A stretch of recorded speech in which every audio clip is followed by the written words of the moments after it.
A very good evening and welcome back. So, the topic for today is Boyle's Law. Now, Boyle's Law is a gas law, and this is a very important topic in the chapter States of Matter, class 11, the gaseous state of matter. Alright, now the Boyle's Law was given by Robert Boyle. The Boyle's Law was given by Robert Boyle, and it is also called a pressure volume relationship. Now, what I mean by pressure volume relationship, that I am establishing a proportionality between the pressure and volume of a gas, providing that the other parameters for the gas are constant. Alright.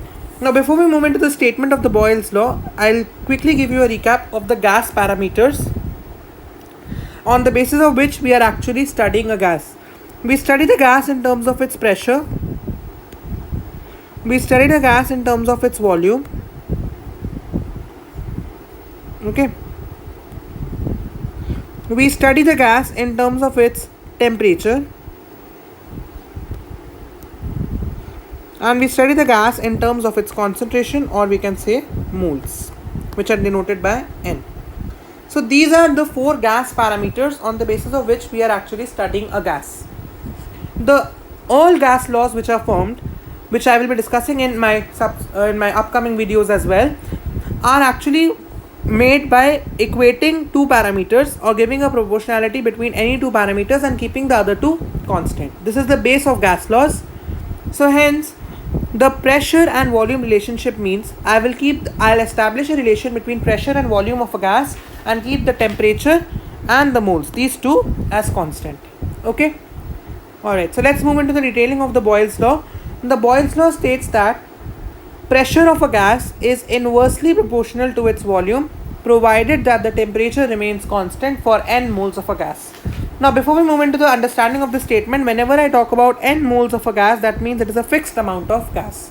So what am I actually saying?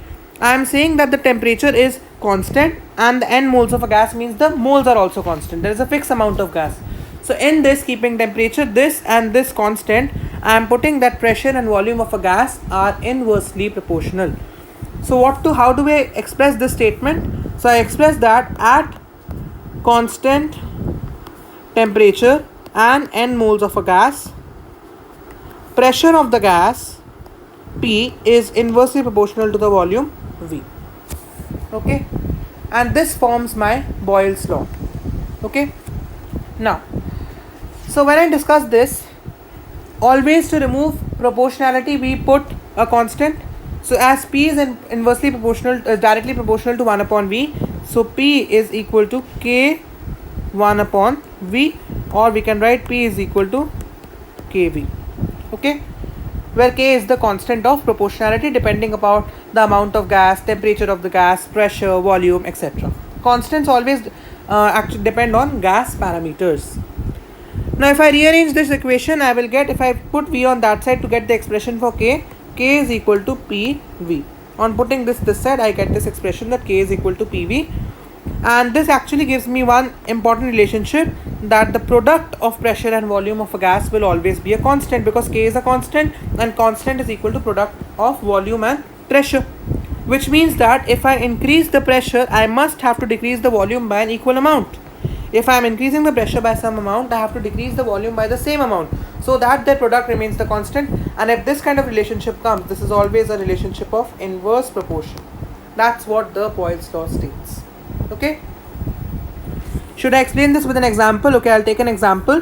So for example, at some temperature T, I am having the pressure of the gas as 5 bars and volume of the gas, suppose I measure the volume in decimeter cube, I have volume as 2 decimeter cube. Okay, 5 bars pressure and 2 decimeter cube volume. Decimeter cube is a unit for volume. Now at another temperature, at suppose T2, this is at T1, I am having the pressure now equal to 10 bars. Okay, and I have to calculate the volume at this temperature. Now using the Boyle's law, I know that pressure into volume will always remain a constant. So if I calculate PV in the first case, the PV in the first case will be 5 into 2, which is equal to 10, is your pressure into volume. So what I have to see here, that if the volume, if the volume now has, if the pressure has become 10 bars now, what will be the volume at this temperature? Yeah, it will be 1. Okay, so that 10 into volume is equal to 10, and hence satisfying this equation, volume is equal to 1 is my final value I get.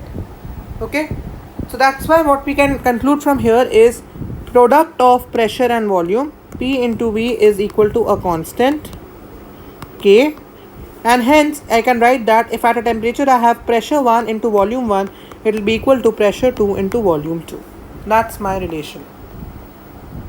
Okay, if I have pressure 1 into volume 1, I will be having it equal to pressure 2 into volume 2, so that the product remains constant. That means if pressure will increase, the volume has to decrease by same amount. Okay, or if volume has increased by some amount, then the pressure has to decrease by the same amount to keep this relationship as constant. Okay, alright, so this was about the mathematical expression of the Boyle's law. So understanding this expression, now let's move to the next part, graph of the Boyle's law. Now the graph of the Boyle's law are called isotherms. Isotherms. Isotherms means therm for temperature or heat, and iso means constant. So this means graph at a constant temperature. Whenever I put temperature constant and I draw a graph, I call it a isotherm. And as I have already done in the statement of Boyle's law, it is happening at constant temperature, so it is called an isotherm. So let's now try to write the expression for the Boyle's law and understand the isotherm concept further. Okay, so now we'll take up the graphs in detail. The first graph which I am drawing is between P and V graph. P and V graph. Okay, that means I'll take pressure on the y-axis and I'll take volume on the x-axis. So suppose this is my y-axis and this is my x-axis. This is for pressure, this is for volume. Okay, this is my graph. Now from Boyle's law, I know from Boyle's law that pressure is inversely proportional to volume. This we know from the Boyle's law. And whenever we have a graph of inverse proportion, the simple thing we do is we draw this kind of a graph, a mirror image of J, which means that when I have less volume, I have high pressure, that is the inverse proportion, or when I have high volume, I have a low pressure. That's as simple as that. Okay. Now one more thing, whenever you will draw a graph, please write the units as well. Suppose I am measuring volume in decimeter cube and I am measuring pressure in bar. Okay, so I'll be writing these units to make my answer more precise. Because pressure and volume are inverse, I will always get such a graph for inverse proportion, which states that if the pressure is high, then the volume must be low, or if the volume is high, then the pressure must be low, is my conclusion. Alright, the next type of graph which we can again be asked is P versus 1 upon V. P versus 1 upon V graph. Now, again from the Boyle's law, pressure is proportional to 1 upon volume. This we know because pressure is inversely proportional to volume. So this is the formula. So if I can see that if I compare pressure and 1 upon volume, they will be direct. If pressure is inversely proportional to volume, then the reciprocal of volume will be directly proportional to pressure. This is what I can easily see from this. And whenever there is a direct proportionality, I always get a straight line. So if I draw a graph of P versus 1 upon V, and this is P, I will always get a straight line. Okay, because of direct proportionality, which I am getting in this case.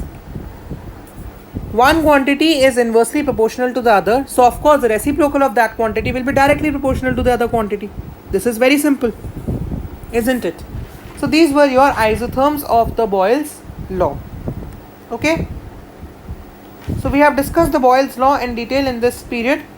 So in the next video, we'll be discussing the Charles law and the upcoming gas laws and further topics of this chapter. Okay, so if you have liked the video and if it was helpful to you, please do write in the comment section and give a big thumbs up and press the beautiful bell icon. And in case you have any doubt or if you want me to improve in any aspect, please do write in the comment section as well. Alright, so with this we end the class for today. Thank you, and please do not forget to like, share and subscribe my channel. Thank you, stay safe.